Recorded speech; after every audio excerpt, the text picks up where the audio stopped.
Hey, good morning. It's Bonita here from the Trauma Recovery School. For those people who don't know, I am the master therapist, coach and trainer, and I am the creator of the Trauma Recovery Method. Today, we are working on we're discussing why it's important to understand the types of trauma and its impact to enable you to recover.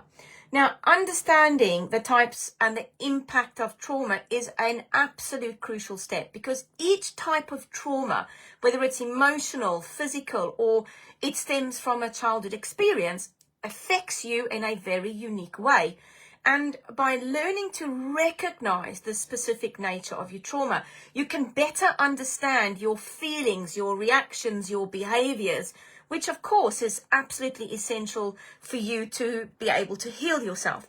Now, knowing the difference between the effects of a single traumatic event or prolonged exposure to stress can significantly influence your recovery approach, but also your recovery time. So it's about looking at that gap of where you are now and what you haven't got. So how far or how big is that trauma gap that we need to fill or that you need to fix?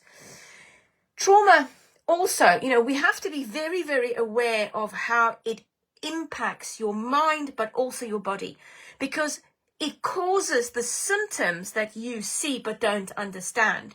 But it's the impacts on your relationships, on your self-esteem, that should really empower you to moving yourself forward and,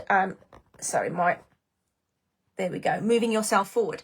So essentially, we have to learn to identify what's happened to us and to be able to comprehend how this experience we've been through, whether it's a short period of time or a prolonged period of time, has shaped us. And we need to learn the strategies to move forward. So with this knowledge, we can then determine your trauma journey, what it is exactly you have to work on, and how we create that fulfilling life for you again.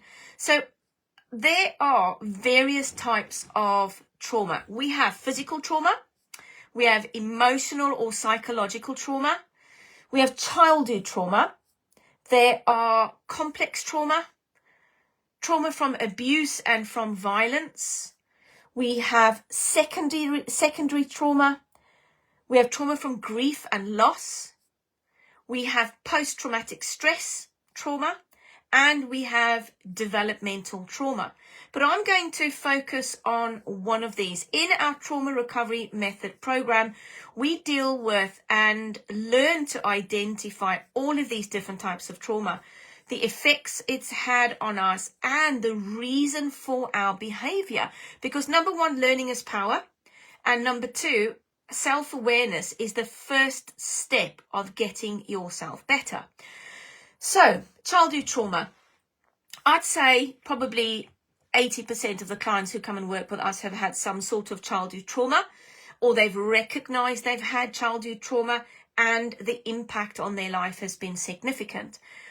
Incidentally, most of our clients can create a list of all of those types of trauma that they've had over a period of time.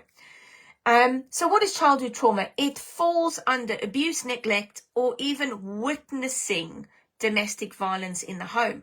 So childhood trauma can have long-lasting effects, including difficulties in our relationships or building those relationships. But what we see more and more so is chronic health conditions. So let me introduce you to my client called Emma. Emma witnessed domestic violence over a prolonged period of time between her parents, and she was exposed really early to this very difficult relationship. And the consequence for her now is that, this is in the past, is that she finds it very difficult to trust. And her lack of trust often leads to this great fear of conflict. So why does Emma feel the way she does? What's the link? What's the reason for her behavior? Well, just witnessing this domestic violence just illustrates how trauma significantly impacts our relationships as adults, because we have nothing to fall back on. We don't know what good relationships looks like. There's been no modeling of that. All we see is this difficult relationship. And that's put pressure on her now. And there are several key psychological and behavior mechanisms for why her behaviors have formed. First of all, she would have formed various beliefs and expectations. So things like her early years and her experience with her parents has shaped her belief about relationships and conflict, that relationships equals conflict. And it's just a matter of time for it to rear its head. And then the conflict is associated with her fear and danger. So she's developed a belief that conflicts are threatening and that every relationship is potentially harmful. So her little amygdala is spiked, so they're always on, her little fear response is always really high. This then leads to the second key mechanism, which is trust. She has a massive trust issue, so witnessing domestic violence undermines a child's sense of security and trust in the very people that should be looking after them or should be safeguarding them. So this translates then into really difficulty trusting people in general. So subconsciously, that fear of getting close to someone may lead to betrayal or harm, and that's based on your childhood experience. And the third mechanism is modeling and repetition of patterns. So children often learn about relationships by observing their parents. So she might have developed internalized unhealthy relationship dynamics, as it's the norm. It's how relationships are. So as an adult, unconsciously, she gravitates towards these tolerable or similar dynamics that she may have been exposed to, and they can be quite extreme. So now she becomes possibly overly cautious, and she avoids anything resembling conflict, which generally is part of a healthy relationship. The next key mechanism is being hypervigilant to any signs of conflict. Anything that may resemble being volatile, she'll become hypersensitive to, or hypervigilant. And it can make someone super sensitive to any form of aggression or conversation, or someone might say, I just need to have a really straight conversation with you. We've got this problem. I need you to do this. This is the cons. And it could be quite harmful, but for her, any minor disagreement may involve violence or intense arguments. So basically that leads to that. So she would rather avoid conflict altogether and react very disproportionate to the situation. Also, emotional regulation difficulties. So she'll find that because she's been so exposed to this trauma, her ability to regulate her emotions is just flies out the window. So she finds it very hard to manage any feelings of fear, of anger, of sadness, and she can't balance those. So it makes it really hard for her to engage in constructive conflict resolution in a relationship. So perhaps a partner would sit down and go, look, like X, Y, and Z. She finds it very difficult to take that on board and cannot see the fact that actually it's quite healthy. And lastly, attachment styles. So childhood conflict and childhood trauma influences our attachment to others in adulthood. So we could become very insecure in our attachment. We could become either excessively clingy, so an anxious attachment. Where is this person? Where's my partner? Where's my friend? Where's my sister?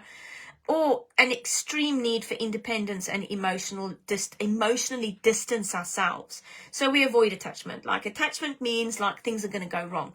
So both of those styles will influence how we build trust in a relationship, and it makes it all really, really difficult. So in early childhood, it is likely that it will lead to deep-rooted fears and beliefs about trust conflict, and it will manifest as an adult. And the behaviors that you see now is a direct it is directly related to your childhood, and it creates a dynamic in relationships that aren't or in your life really that aren't healthy. So these will also mean that you'll build a very unhealthy or not a very secure friendship group, etc. around you. Now, in some cases, this hasn't happened because there's been some form of balance later on in life. It takes exactly one person to place someone back on the right path, to influence them, to make up for what perhaps the parent hasn't done. One teacher, I've worked with someone before whose best friend's mum became her surrogate mum, and she grew up very differently to her twin, who had an awful experience growing up into teenage years and then into adulthood. So if you are interested in hearing more about how we can help you with your childhood trauma and then how that is manifested in your life, what it's like now, please do join us, watch our masterclass. The link is in the group and it will be underneath this live. If you feel that you want to work with us, please do book a call with me where we take you through an assessment and I am able to assess your needs, and then we are able to let you know if we're able to help you. So it's great speaking with you today. I hope that this has given you some insight into perhaps why you feel or react or behave in this way, but just DM me if you'd like to hear any more. Have an absolutely fantastic weekend, and I'll speak to you all soon. Bye.